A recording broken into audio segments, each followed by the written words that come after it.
जय Guru ji Maharaj. Uncle, am I audible? जी। गुरु जी महाराज के श्री चरणों में कोटि कोटि प्रणाम और गुरु जी की प्यारी प्यारी संगत के चरणों में कोटि कोटि प्रणाम। सब धरती कागज करूं लेखन बन राए, सात समुद्रा की मस्सी करूं फिर भी गुरु गुण लिखा ना जाए। गुरु जी का गुणगान करना बहुत ही कठिन है, उनकी महिमा गाना बहुत ही कठिन है। गुरु जी के श्री चरणों में तहे दिल से प्रार्थना है कि गुरु जी आप रसना पे विराजिए। हमारे पास वो गुण नहीं है कि हम आपकी महिमा गा सकें, आप वो गुण हमें बख्शिए कि हम आपकी महिमा का गुणगान कर सकें। संगत जी, गुरु जी की बहुत बहुत कृपा से मुझे आज लगातार दूसरे दिन मौका ये मिला है कि मैं गुरु जी का सत्संग, गुरु जी की महिमा जो गुरु जी ने वर्ताई मेरे जीवन में, उसको कंटिन्यू कर सकूं। कल मैं ब्रीफली ही बोलूंगी, मुझे नहीं मालूम आज कितने लोग, कितनी संगत नहीं जुड़ी है या कितनों ने कल का सत्संग सुना है, तो आई डोंट नो कितना मतलब आप कल वाले सत्संग से कनेक्ट कर पाएंगे या नहीं। मैं ब्रीफली बस इतना बताना चाहती हूँ कि मैं 2019 में गुरुजी महाराज से मेरी जर्नी स्टार्ट हुई 21 मार्च 2019 को, और गुरुजी महाराज की अपार कृपा से मुझे मेरे जीवन में सबसे बड़ी ब्लेसिंग जो गुरुजी ने बख्शी वो ये कि एक बहुत ही बड़ी प्रॉब्लम से मैं जूझ रही थी, जो कि मैं 7 साल उस प्रॉब्लम से जूझी और गुरुजी महाराज ने अपनी शरण में लिया और मुझे सबसे पहले गुरुजी महाराज ने उस बहुत बड़ी प्रॉब्लम से निकाला, उनकी अपार अपार कृपा से। तो वो सत्संग हम कल शेयर कर चुके हैं, किस तरह से गुरुजी ने उस प्रॉब्लम से निकाला, किस तरह से गुरुजी ने अपनी शरण में लिया और गुरुजी ने किस तरह से आगे जीवन में ब्लेस किया, मैं वो आपसे शेयर करना चाहती हूँ। वो कहते हैं कि गुरुजी आपको तब नहीं देते जब आपके जीवन में उम्मीदें ज्यादा और जरूरत कम हो। गुरुजी आपको तब देते हैं जब आपके जीवन में उम्मीदें कम और जरूरत ज्यादा हो। तो वही मेरे साथ कुछ ऐसा हुआ था कि मैं अपने जीवन में सब तरह की उम्मीदें छोड़ ही चुकी थी, मतलब जीने की भी उम्मीद छोड़ चुकी थी। तो उस वक्त गुरुजी ने मेरा हाथ थामा और गुरुजी ने मुझे उस प्रॉब्लम से निकाला जिसकी शायद मुझे जरूरत बहुत ज्यादा थी और उम्मीदें बहुत ही कम थी मुझे कि शायद मैं इस प्रॉब्लम से कभी निकल भी पाऊंगी अपने जीवन में। उसके बाद मैंने ये देखा कि गुरुजी अपने बच्चे पे, अपने भक्त पे काम कैसे करते हैं। आपके सराउंडिंग्स में भी गुरुजी काम करते हैं, लेकिन सबसे ज्यादा गुरुजी आपके ऊपर काम करते हैं, आपके अंतर मन को संवारते हैं, साफ करते हैं, आपके बर्तन को साफ करते हैं। वो मैंने साक्षात महसूस किया हर पल हर दिन गुरुजी के साथ। गुरुजी ने मुझे ब्लेस किया सेपरेशन के साथ। I got separated from my husband. बहुत बहुत शुक्राना गुरुजी महाराज का, जो सब पंडित कह चुके थे कि ये पॉसिबल ही नहीं है, आप इसमें से कभी निकल नहीं पाएंगी और ये आपके पिछले जन्मों के कर्म हैं और आपको मरते दम तक ये कर्म भुगतने पड़ेंगे और इसी तरह से भुगतने पड़ेंगे। तो उस मुसीबत से तो गुरुजी महाराज ने निकाल दिया और अब आई थिंक समय आ चुका था कि गुरुजी महाराज को मेरे ऊपर काम करना था, मेरा बर्तन साफ करना था, मेरा जो जन्मों के कर्मों की मैल चढ़ी हुई थी आत्मा पे, वो मैल साफ करनी थी। तो वो गुरुजी ने कैसे साफ करी?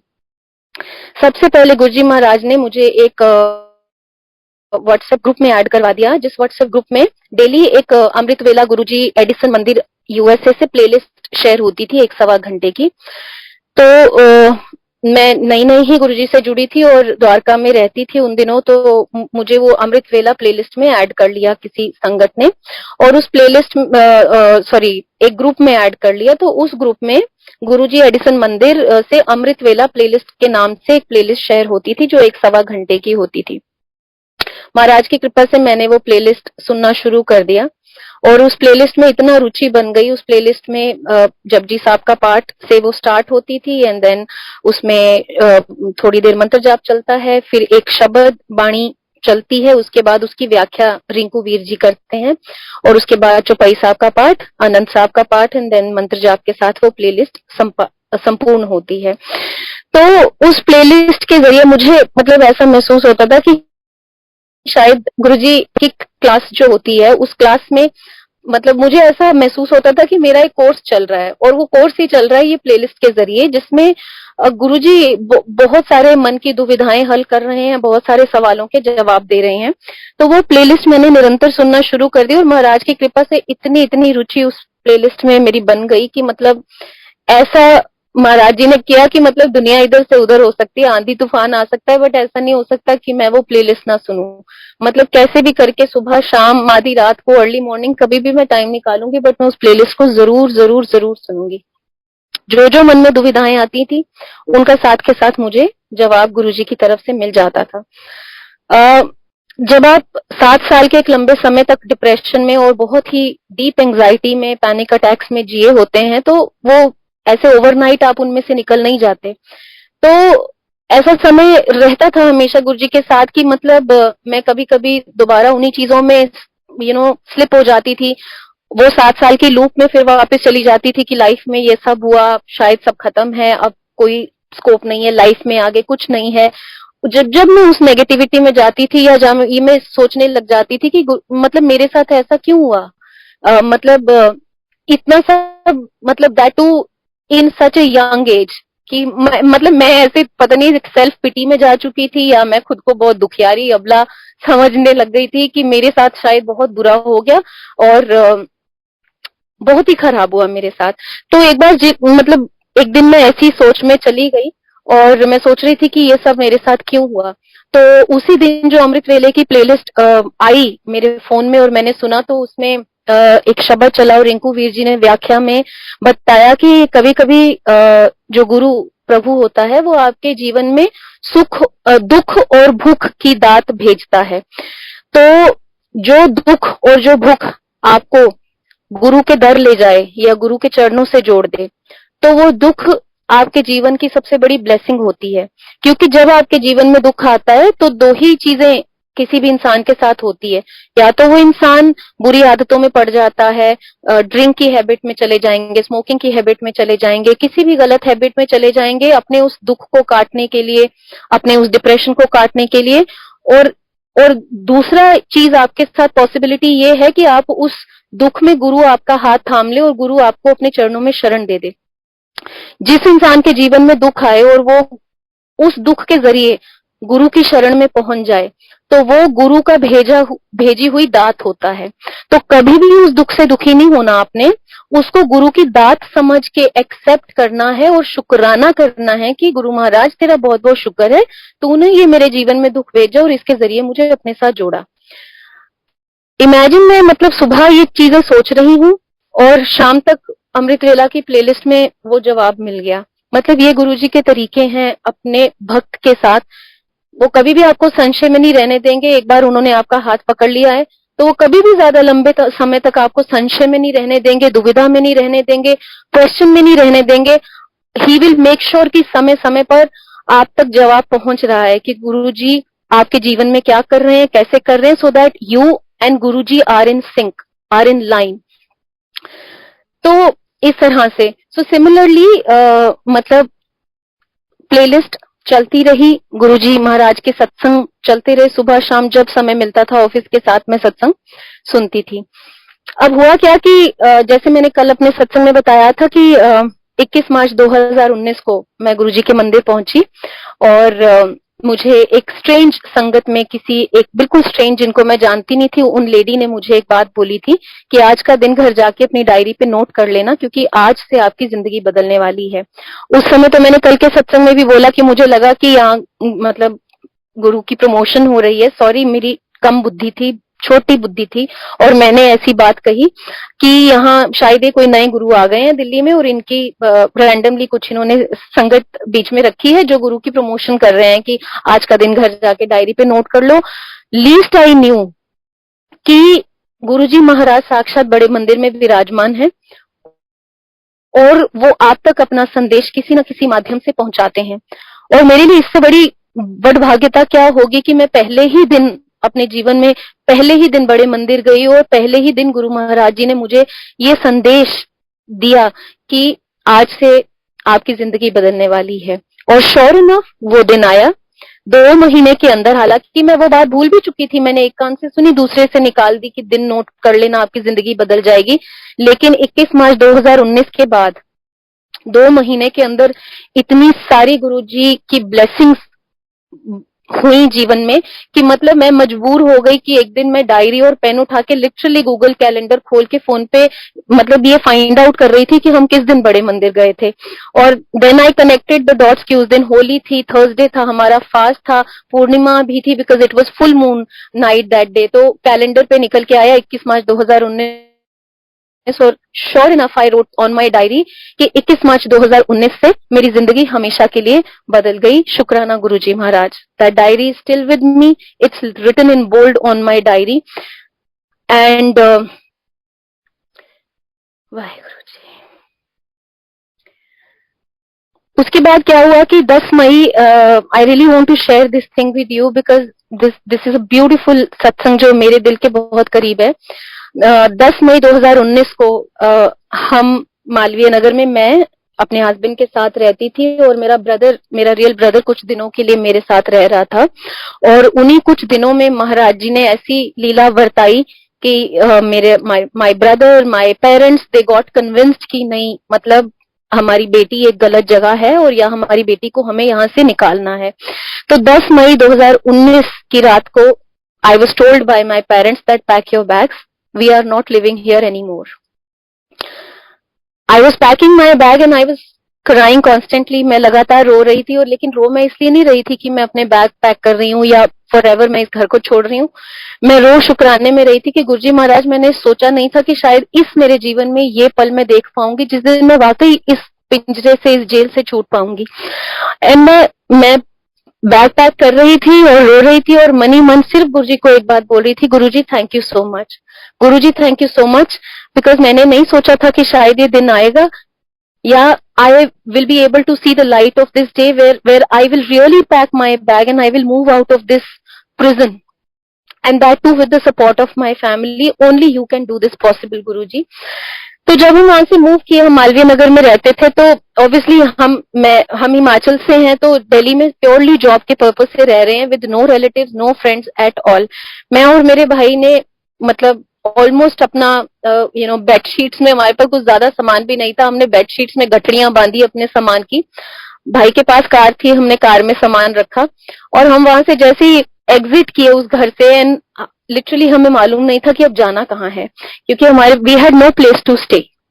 तो मेरे भाई ने अपने एक फ्रेंड को कॉल किया कि ऐसे ऐसे हमारे साथ हो गया है, तो मैं और मेरी सिस्टर हैं और अभी वी हैव नो क्लू कि हम कहाँ जाएं, तो क्या हम एक रात के लिए आपके यहाँ रुक सकते हैं? तो मेरे ब्रदर के फ्रेंड ने बोला कि कमाल कर दिया आपने, मोस्ट वेलकम, एक दिन छोड़ के आप जितने दिन चाहे रहो, आपकी बहन मेरी बहन में कोई फर्क नहीं है। सो नीडलेस टू आस्क, हम वसंत कुंज में गए और हमने वहां सामान रखा। ऑब्वियसली मैं उस वक्त स्टेट ऑफ शॉक में ही थी, completely in a state of shock. अभी भी रियलाइज नहीं हो रहा था कि ये सब सच में हो रहा है, ऐसे लग रहा था शायद ये सपना है और सुबह उठेंगे तो सपना टूट जाएगा और ये सत्य नहीं है, ये सब मिथ चल रहा है शायद।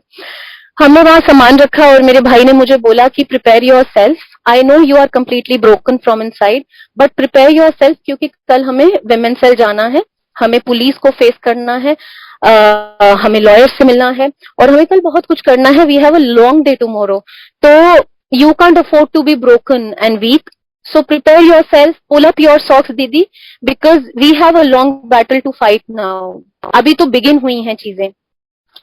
एंड मतलब मैं इस स्टेट में थी कि मैं अपने भाई को बोल रही थी कि भाई ये मेरे बस का नहीं है, मैं नहीं कर पाऊंगी, I won't be able to do it.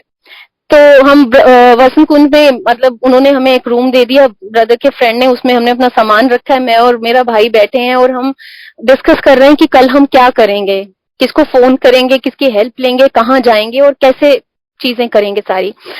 तो करते करते discussion, my brother slept but I could not sleep. मतलब मैं ऐसी स्टेट में थी कि मैं पलक भी नहीं झपक पा रही थी अपनी, बिल्कुल ऐसे लग रहा था कि आंखें पत्थर हो चुकी हैं और मतलब मैं खुद एक डेड बॉडी हो चुकी है।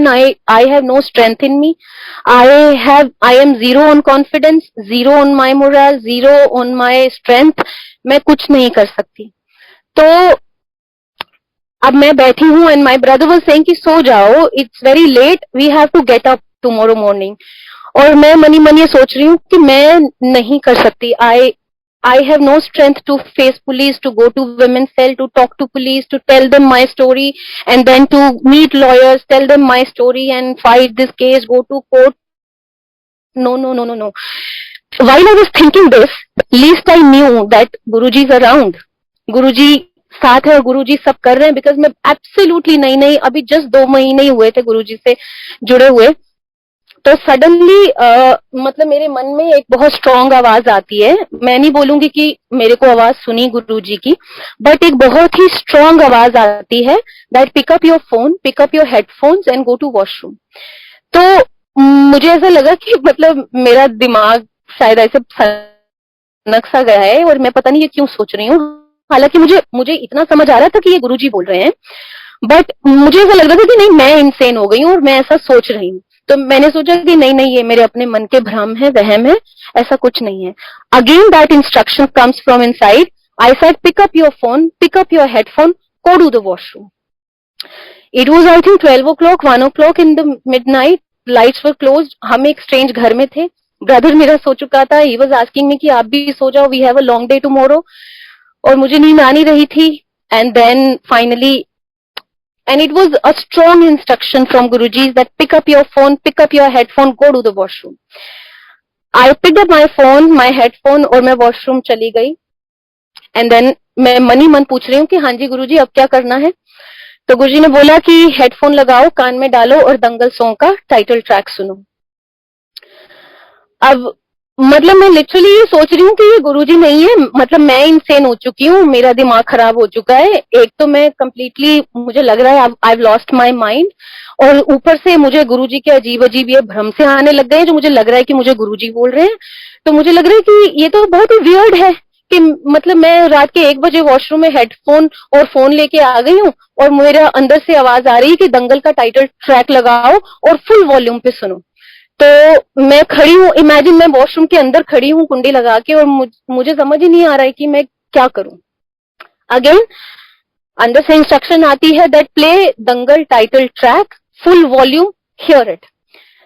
Sure enough with Guruji's instruction आप नहीं भी करना चाहोगे, गुरुजी हैज इननंबरेबल वेज। उन्होंने जो काम आपसे करवाना है वो करवा ही लेना है। वो आपकी बुद्धि पलट देंगे, आपका मनोवृत्ति पलट देंगे और वो अपना काम आपसे करवाएंगे। मैं दंगल का टाइटल ट्रैक लगाती हूँ। वो बच्ची गुरुजी की जो कह रही है कि गुरुजी मैं दुनिया को फेस ही नहीं कर सकती, मतलब बेटर है कि आप मुझे कल की सुबह दिखाओ ही मत, लेकिन ये जंग मैं नहीं लड़ सकती गुरुजी, मेरे बस का नहीं है ये सब करना। उस बच्चे को गुरुजी देखिए किस तरह से प्रिपेयर करते हैं उस बैटल के लिए। मैं दंगल का, मैंने ये मूवी भी नहीं देखी है, ना मैंने वो दंगल का कहीं बजता हुआ सॉन्ग सुन लिया होगा, कभी उस गाने को सीरियसली नहीं सुना। दंगल का टाइटल ट्रैक मैं लगाती हूँ, मैं उसका फुल वॉल्यूम करती हूँ एज पर गुरुजी's इंस्ट्रक्शन, कान में हेडफोन लगाती हूँ और गाना शुरू हो जाता है। जैसे ही वो गाना शुरू होता है तो वो गाना मतलब मुझे ऐसा लगा कि मेरे अंदर उतर रहा है, और गाने की वर्डिंग्स ऐसे जैसे बिल्कुल मतलब लिखी गई हैं मेरे लिए और मेरी सिचुएशन पे, और वो गुरुजी की इंस्ट्रक्शंस है मेरे लिए। एंड द सॉन्ग गोज, माँ के पेट से मरघट तक है तेरी कहानी, पग पग प्यारे दंगल दंगल। पहली टीचिंग गुरुजी ने मुझे दी कि बेटा ये दंगल अभी का नहीं है तुम्हारा, मतलब ये मेरी इंटरप्रिटेशन है जो गुरुजी ने मुझे सिखाई। मुझे नहीं मालूम कि गाने की एक्चुअल इंटरप्रिटेशन भी ये है या नहीं। तो गुरुजी ने मुझे पहला लेसन ये दिया कि बेटा ये मत सोचो कि this is the only battle that you have to fight. जब आप माँ के पेट से जन्म लेते हो और मरघट यानी जब तक आप शमशान भूमि तक पहुंचते हो, ये जीवन एक जंग है। माँ के पेट से मरघट तक है तेरी कहानी, पग पग प्यारे दंगल दंगल। मतलब वो गाना चल रहा है और मुझे समझ आ रहा है, इट्स लाइक कि आपकी रूह में उतर रहा है वो सॉन्ग, और आपको कुछ चीजें ना परमानेंटली समझ आ रही हैं। आगे की लाइन श्योर इनफ जो पंडितों ने कहा था कि आपके स्टार्स बहुत वीक हैं, आपका सूर्य नीच में है, केतु इधर है, राहु इधर है, आप मतलब आपकी मैरिज पर्सपेक्टिव से आप बहुत अनलकी हो और आपका हस्बैंड हमेशा आप पे हावी रहेगा, क्योंकि आपका हस्बैंड के चार्ट्स बहुत स्ट्रांग हैं, उसका शनि बहुत स्ट्रांग है। ये मतलब 10 तरह की चीजें मुझे पंडितों ने, जो सो कॉल्ड इंडिया के बेस्ट एस्ट्रोलॉजर्स थे, उन्होंने बता रखी थी कि वो हमेशा ही आप पे हावी रहेगा। आप ठीक होके भी कभी ठीक नहीं प्रूव हो पाओगे, एंड आप उसके चंगुल से भी छूट नहीं पाओगे। अब अगली लाइन गुरुजी दंगल के सॉन्ग में मुझे क्या सुना रहे हैं और समझा रहे हैं, मतलब मुझे ये समझ आया कि ये तुम्हारा उच्च नीच का सूर्य तो चलता रहेगा, राहु केतु इधर उधर चलते रहेंगे। जब तुम्हारी जिंदगी के स्टार्स गर्दिश में चले जाते हैं ना, यानी ठीक है तुम अच्छी किस्मत लेके पैदा नहीं हुए हो, या आपकी किस्मत स्टार्स के हिसाब से बहुत बदकिस्मती आपकी चल रही है, तो फिर हम क्या करते हैं, यानी गुरुजी क्या करते हैं आपके लिए, गुरुजी दंगल करते हैं। नेक्स्ट चीज गुरुजी मुझे सिखाते हैं कि अगला दिन आपको कैसे प्रिपेयर करना है अपने आप को। एंड श्योर इनफ, मतलब एग्जैक्टली मेरी वही सिचुएशन थी कि मेरी जो धड़कने थी दिल की, वो कहीं छाती में दब चुकी थी कि गुरुजी मैं नहीं कर सकती। एंड गुरुजी इज सेइंग, एक हाथी है, बहुत ही शांत स्वभाव का है, लेकिन जब आपके जीवन में चुनौती होती है ना, वो एक बावले हाथी की तरह होती है, जो हाथी पागल हो जाता है। जब कोई हाथी बावला हो जाता है तो वो बहुत नुकसान करता है, यानी कभी कोई चुनौती जो आपके जीवन में आती है तो वो एक पागल हाथी की तरह होती है, जो आपके सामने खड़ के आपकी आंखों में घूर के देख रही होती है, और उस चुनौती में हर वो पॉसिबिलिटी होती है कि वो आपके जीवन में बहुत तरह की डिस्ट्रक्शन कर सकती है।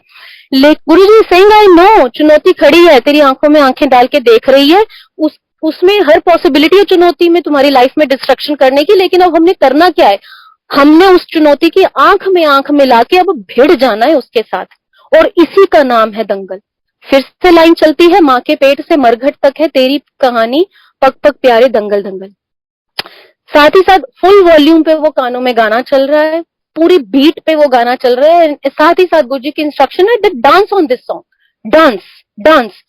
तो मुझे आधा तो ये लग रहा है कि पार्शली कि मैं इंसेन हो गई हूँ, और लग मुझे ये रहा है कि ये गुरुजी की इंस्ट्रक्शंस है, लेकिन फॉर श्योर ऐसे थोड़ी ना भगवान काम करता है कि दंगल का गाना आपको सुना रहा है और आपको अगले दिन के लिए प्रिपेयर कर रहा है। और मुझे लग रहा है कि sure enough, I think I am moving towards insanity, मैं इंसेन हो रही हूँ या पागल हो रही हूँ और मैं ये सब हरकतें कर रही हूँ। लेकिन 50% मुझे समझ ही आ रहा है कि ये तो मेरी एनर्जी को बूस्ट कर रहा है, ये गाना तो मेरे मोरल को बूस्ट कर रहा है, मुझे मुझे कॉन्फिडेंस दे रहा है। और साथ में गुरुजी बोल रहे हैं कि dance on the song, and I am saying to Guruji, Guruji मतलब this is so weird that I am standing in the washroom 1 o'clock in the midnight and I am dancing, that too in a strange house. किसी के घर में हम हैं, सब सो रखे हैं और वॉशरूम की लाइट जली है, maybe they are getting disturbed, और आप मुझे बोल रहे हो कि फुल वॉल्यूम पे दंगल का गाना लगाओ और डांस करो इस पे। Anyways you know Guruji, you all know Guruji, and Guruji again dance, I said dance. तो मैं हाथ की चुटकी बजा रही हूँ, पैर को टैप कर रही हूँ और बॉडी को मूव कर रही हूँ। I am listening to the song and then tears flowing down my eyes, constantly tears flowing down. मेरा पैर थिरक रहा है, हाथ की चुटकी बज रही है, बॉडी मूव कर रही है, मैं गाना सुन रही हूँ, समझ रही हूँ, एज इफ वो गाना मेरे लिए एक चालीसा बन गया। मतलब जैसे एक हनुमान चालीसा इंसान गाता है, मेरे लिए वो गाना गुरुजी ने चालीसा बना दिया। मैं आई थिंक आधा पौना घंटा वॉशरूम में हो, रिपीट मोड पे गाना सुन रही हूँ, खड़ी हूँ और एज पर गुरुजी से इंस्ट्रक्शन डांस कर रही हूँ। थोड़ी देर बाद मेरा ब्रदर आता है and then he got scared कि ये कुछ कुछ ऐसा स्टेप ना उठा लें, ये डिप्रेशन में तो है ही, और इतना कुछ लाइफ में चल रहा है कि what is she doing inside the washroom, it's been so long. And my brother comes and knocks the door कि दीदी सब ठीक है, आप क्या आप अंदर हो? मैंने कहा हाँ हाँ हाँ मैं अंदर हूँ। कि काफी देर से आप अंदर हो ऑल ओके? मैंने कहा हाँ हाँ हाँ सब ठीक है, आ रही हूँ कि आ जाओ, एंड इट्स वेरी लेट, सो जाओ। तो मैं सो जाती हूँ। अगले दिन सुबह हम कार में बैठते हैं, हमें वुमेन सेल जाना है, और वो हेडफोन से कान में गाना बज रहा है दंगल दंगल। वो जो कुछ एक दिन का प्रोसीजर था जिसमें हमें परहैप्स अपनी कंप्लेन फाइल करनी थी, इन्वेस्टिगेशन ऑफिसर हमें असाइन होना था, हमें लॉयर से मिलना था, वो सारा जो प्रोसीजर ऐसी सिचुएशंस में होता है, वो सारा प्रोसीजर गुरुजी ने मुझे मेरे पास गुरुजी का स्वरूप तो कोई था नहीं, मेरे पास मटेरियल फॉर्म में सिर्फ एक शिव पुराण थी जो गुरुजी की कृपा से मैंने ली थी या मैं पढ़ रही थी। वो शिव पुराण मैं अपने बैग में रखती थी हमेशा अपने पास, और उस शिव पुराण को लेके और वो कानों में दंगल गाना गुरुजी मुझे सुनाते थे कॉन्स्टेंटली। मेरे कान में हेडफोन में वो दंगल गाना चलता रहा 5-6 दिन, और उसी गाने के साथ गुरुजी ने वो मेरा सारा प्रोसीजर कंप्लीट करवाया। कि और हालांकि उस दौरान I had gone really weak, बहुत ही तबीयत भी बहुत खराब रह रही थी, बहुत ही मैं वीक हो गई थी। एंड देन मैंने ऑफिस से 1 महीने की छुट्टी ली और मैं और मेरा ब्रदर हिमाचल चले गए। उस 1 महीने के दौरान मैं हॉस्पिटलाइज भी हुई, क्योंकि मैं बहुत ज्यादा, बहुत ही बैड स्टेट ऑफ माइंड में थी, मतलब डिप्रेशन, एंजाइटी, तबीयत खराब और बहुत कुछ चल रहा था।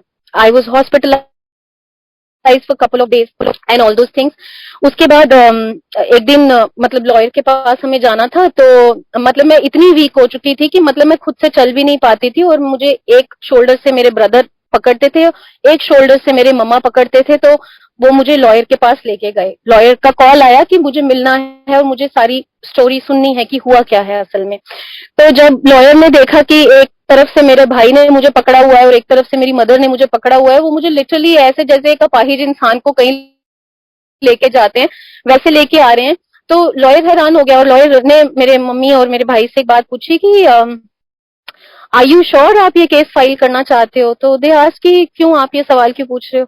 कहते हैं मेरे ख्याल से तो आपको इन्हें लॉयर की बजाय डॉक्टर के पास ले जाना चाहिए। जो लड़की खुद चल नहीं पा रही है, वो लड़की बयान कर देगी जाके कोर्ट में, ये तो बोल ही नहीं पा रही है। और आई थिंक आप इन्हें ले जाइए, पहले आप इनको ठीक करिए, आप इनका ट्रीटमेंट कराइए, इनको ठीक करिए। जब ये ठीक हो जाएं, खुद से चल फिर पाए, बात करने की हालत में हो, तब इन्हें मेरे पास लेके आइएगा। कोर्ट कोर्ट केसेस तो चलते रहेंगे, जान है तो जहान है, ये बचेंगी तो केस लड़ेंगी ना अपना। तो इस तरह से उन्होंने कहा। एंड देन हम घर आ गए। अब मैं 1 महीने की छुट्टी पे थी, साथ ही साथ गुरुजी अपना काम कर रहे थे। धीरे धीरे गुरुजी ने मुझे हील किया, वो प्लेलिस्ट चलती रही, सवालों के जवाब मिलते रहे। और एक दिन क्या हुआ कि मेरे सिस्टर घर आए। This is a very beautiful thing. मेरे sister, I have an elder sister, मेरे सिस्टर घर आए और शी इज मैरिड। तो वो घर आई, तो मैं सबको घर में गुरुजी के बारे में बता रही थी कि ये गुरुजी हैं और ये साक्षात महादेव हैं। गुरुजी इस ब्रह्मांड की सबसे बड़ी शक्ति हैं, गुरुजी इस पूरे कायनात के मालिक हैं, आप इनको मानिए। मतलब ही इज अमेजिंग, गुरुजी की दुनिया अमेजिंग है। तो मैं अपनी मम्मी को, दीदी को, सबको ये बात बताती थी। तो मेरे मम्मी के ऑलरेडी गुरु हैं, मेरे सिस्टर ऑलरेडी मतलब कृष्ण जी की बहुत बड़ी भक्त है थी, मैं कह सकती हूँ। आप तो गुरु जी की बहुत स्ट्रांग बिलीवर हैं, बट उस समय वो कृष्ण जी को बहुत मानती थी, अभी भी मानती हैं। तो मतलब वो थोड़ा सा मुझसे उनका डिस्कनेक्ट रहा कि मतलब ऐसा नहीं होता कि कोई गुरु ह्यूमन फॉर्म में है और वो खुद साक्षात महादेव है। गुरु गुरु ही होता है और प्रभु प्रभु ही होता है। तो मैं उनको समझाती थी कि नहीं, ऐसा नहीं है, ये वाकई में साक्षात महादेव हैं और ये धरती पे आए हैं। ये तो गुरु तो इन्होंने ऐसे ही, मतलब बड़प्पन था इनका, या इन्होंने गुरु एक ओहदा अपने आप को दे दिया। मैं दीदी को बोलती, मम्मी को बोलती कि मम्मी नहीं, ये गुरु जी नहीं है, ये महादेव हैं, ये साक्षात निरंकार है। सो खैर गुरु जी ही वो सोजी देते हैं और गुरु जी ही वो विश्वास जगाते हैं। तो हम कभी किसी को कन्विंस नहीं कर सकते कि कि गुरु जी महादेव हैं। सो हुआ क्या कि मेरे सिस्टर घर आए हुए थे और मेरे पास जो शिव पुराण थी वो ऐसी, मतलब मैं तो एक टेक्स्ट बुक समझ के उसको और गुरुजी की ब्लेसिंग समझ के अपने साथ रखती थी। तो मुझे किसी ने बोला कि तुमने अपनी शिव पुराण को कवर भी नहीं किया हुआ, ऐसी रखी हुई है, ये तो धार्मिक ग्रंथ की बेदबी हो गई। तो उन्होंने बोला कि अपनी शिव पुराण को कवर करके रखो। तो मुझे ऐसे किसी ने सजेस्ट किया, तो मैंने कहा जी ठीक है। अब जब मेरे सिस्टर घर आए हुए थे तो उन्होंने अपना एक सूट निकाला, मतलब वो नहाने जा रही थी तो उन्होंने अपना एक सूट निकाला। तो that was a very beautiful suit, और उस सूट का जो दुपट्टा उनका था ना, वो दुपट्टा देख के आई डोंट नो मुझे क्या हुआ, बट मैंने वो दुपट्टा उठाया और मैंने दीदी को बोला कि दीदी आपका दुपट्टा बहुत ही खूबसूरत है। आपको पता है गुरुजी ऐसे दुपट्टे लेते हैं, जैसे गुरुजी के मैंने जितने भी फेसबुक पे या देखे हैं स्वरूप, तो गुरुजी ऐसा दुपट्टा हमेशा अपने चोले के साथ गले में स्टोल कैरी करते हैं। तो दीदी ने कोई खास इंटरेस्ट नहीं दिखाया, बिकॉज वो ज्यादा कन्विंस नहीं थी गुरुजी से, और उसको, दीदी को भी, मम्मी को भी यही लग रहा था कि ये कुछ ज्यादा ही, मतलब ज्यादा ही कुछ ऐसी पागलों जैसी बातें कर रही है। मतलब पता नहीं ये गुरु कैसे हैं, या तो कोई हिप्नोटाइजर है जिसने हमारी बेटी को हिप्नोटाइज कर लिया है कि दिन रात बस एक ही बात, गुरुजी गुरुजी गुरुजी गुरुजी और गुरुजी, बस उसके अलावा कोई बात ही नहीं। तो मैंने अपनी सिस्टर को बोला, मैंने कहा दीदी ये दुपट्टा तो बहुत ही खूबसूरत है। मैंने कहा दीदी बिल्कुल ऐसे दुपट्टे और ऐसे स्टॉल्स गुरुजी अपने गले में लेते हैं। तो मैंने अपनी दीदी को रिक्वेस्ट किया कि आप ये प्लीज दुपट्टा मुझे दे दोगे। तो मैंने कहा ये मुझे ऐसा लग रहा है कि ये गुरुजी का दुपट्टा है। तो दीदी ने बोला कि वैसे तो आप बहुत गुरुजी कर रहे हो कि ब्रह्मांड के मालिक हैं, इस पूरी कायनात को रचने वाले हैं, तो आपको इतना नहीं पता कि भगवान को कभी यूज्ड चीज नहीं चढ़ाई जाती। तो मैं से चुप हो गई। मैंने कहा अच्छा, मैंने कहा दीदी लेकिन ये दुपट्टा तो इतना खूबसूरत लग रहा है, मेरा मन कह रहा है कि ये दुपट्टा गुरुजी का ही है। शी सेड नहीं, ये यूज्ड दुपट्टा है और यूज्ड चीज गुरुजी को मतलब कि परमात्मा को कभी अर्पण नहीं की जाती। तो मेरे दिमाग में पता नहीं क्या आया, मैंने बोला दीदी धुला तो होगा ना, तो ये अगर दुपट्टा धुला हुआ है तो आप मुझे दे दो। मैंने बोला कि हमारे गुरुजी ऐसा वहम नहीं करते, मतलब सॉरी संगत जी, बट मेरे मन का ये भाव था। मैं ठीक भी हो सकती हूँ, गलत भी हो सकती हूँ, बट मैं एग्जैक्टली जो हुआ उस वक्त मैं वो आपको बता रही हूँ। मैंने अपनी सिस्टर को बोला, मैंने कहा हमारे गुरुजी ऐसे वहम नहीं करते, गुरुजी तो सिर्फ प्यार करते हैं और प्यार से ही रिझ जाते हैं, प्यार से उन्हें कुछ भी दे दो वो एक्सेप्ट कर लेते हैं। तो आप ये दुपट्टा प्लीज मुझे दे दो, मुझे ऐसा लग रहा है ये गुरुजी का दुपट्टा है। मेरी सिस्टर को लगा कि एनीवेज इसका तो दिमाग खराब हो गया है और ये तो कुछ भी ऐसे बावलों की तरह बातें कर रही है। तो मेरी सिस्टर ने बोला कि नहीं तुम्हें चाहिए होगा तो मैं नया दुपट्टा दे दूंगी। My sister went to take shower और वो सूट उनका बाहर रखा हुआ था जो उन्हें नहाने के बाद पहनना था। मैंने वो नहाने गई और मैंने दुपट्टा उठा लिया पीछे से और मैंने वो शिव पुराण को लपेट के दुपट्टा अपने पूजा रूम में रख दिया। मुझे लगा कि अब ये दे नहीं रही, मैंने तो जबरदस्ती ले लेना है क्योंकि ये है ही गुरुजी का दुपट्टा। बिल्कुल गुरुजी ऐसे दुपट्टे अपने गले में स्टॉल की तरह लेते हैं। मैंने वो दुपट्टा शिव पुराण को लपेट के वहां रख दिया। वो जैसे ही नहा के आई उन्होंने देखा सूट तो रखा है या दुपट्टा है ही नहीं, और उन्होंने देखा कि इसने शिव पुराण को लपेट दिया मेरा दुपट्टा, और वो बहुत गुस्सा हो गई उस बात पे कि मतलब तुम्हें एक बार समझ नहीं आता कि यूज चीज भगवान को नहीं चढ़ाते, और इसने फिर भी वो मेरे साथ बहसी नहीं, उनको थोड़ा सा गुस्सा आया। और मैं और मेरी मम्मा मार्केट चले गए शॉपिंग के लिए, हमें घर के लिए कुछ सामान लेके आना था। हम निकले थे, हमारा 2-2.5 घंटे का काम था। मेरी सिस्टर घर में अकेली थी और मैं और मेरे मदर मतलब ये हिमाचल में थे हम, जब मेरा अपना घर है जो मम्मी पापा का, वहां की बात बता रही हूँ। मैं और मेरी मम्मी मार्केट जाते हैं सामान लेने और 15-20 मिनट में ही हमें फोन आ जाता है कि आप कहाँ पे हो। दीदी का फोन आता है कि आप कहाँ पे हो, तो हमने बोला हम मार्केट में हैं कि आप जल्दी घर आओ। और वो ऐसे बड़ी घबराई हुई सी आवाज में बात कर रही थी कि जल्दी घर आओ। तो हम मेरी और मेरी मम्मी को लगा कि ऐसा भी क्या हो गया, हम अभी तो निकले थे, अभी तुम्हारा 2-2.5 घंटे का काम है और एकदम से 15 मिनट में ही फोन आ गया कि जल्दी घर आओ। तो हमने बोला कि हाँ आते हैं, हम थोड़ा काम कर ले। नेक्स्ट 15 मिनट्स में दोबारा सिस्टर का फोन आता है कि आपको समझ नहीं आता कि आप जल्दी घर आओ, कि कोई घर में अकेला है और रात का टाइम हो रहा है और आप लोग आ नहीं रहे हो। तो मैंने दीदी को बोला कि दीदी आपको पता तो था हमारा 2-2.5 घंटे का काम है, आप सडनली ऐसा क्या हो गया है कि आप 15-15 मिनट में हमें फोन कर रहे हो कि जल्दी घर आओ, जल्दी घर आओ, जल्दी घर आओ, कि नहीं जो भी है आप बीच में काम छोड़ दो और आप घर जल्दी आओ। एनीवेज हमने आधा काम अपना बीच में छोड़ा और हम घर की तरफ आने लगे। जैसे ही हम मतलब हम घर एंटर करें, मैं और मम्मी भी थोड़ा परेशान हो गए थे कि ऐसा क्या हो गया जो हमें बार बार फोन आ रहे हैं कि आप घर जल्दी आ जाओ, घर जल्दी आ जाओ। जैसे ही हम घर पहुंचे तो मैंने अपनी सिस्टर से मतलब मैं सिस्टर की तरफ गई, वो लॉबी में बैठी थी। तो मतलब मेरे सिस्टर का एक अजीब सा ही चेहरा उस वक्त हो रखा था। आप ये कह सकते हैं कि 80% तो वो गुस्से में थी और एक 20% कुछ एक अलग ही नूर रूहानियत सी उनके चेहरे पे थी, और उनके हाथ में वो दुपट्टा था जो मैंने शिव पुराण को लपेटा हुआ था।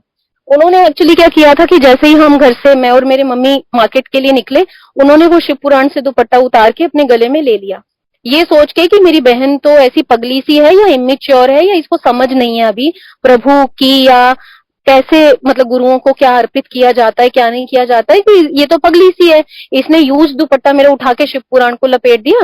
कि मतलब दीदी ने शिव पुराण से वो दुपट्टा जब हम मार्केट गए निकाला और अपने गले में डाल लिया और दीदी किचन में काम करने चले गए। ना जब हम घर पहुंचे तो मेरे दीदी ने वो दुपट्टा हाथ में उनके पकड़ा हुआ था और वो ऐसे बिल्कुल चेहरा अजीब सा लाल सा हो रखा है, थोड़ी गुस्से में थोड़ी रूहानियत। तो मैं आई और मैंने पूछा कि क्या हो गया आपको, कि आप तो फोन पे फोन किए जा रहे हो ऐसे पागलों की तरह, आपको नहीं पता कि हमारा 2-2.5 घंटे का काम था, घर आओ, ऐसा भी क्या हो गया।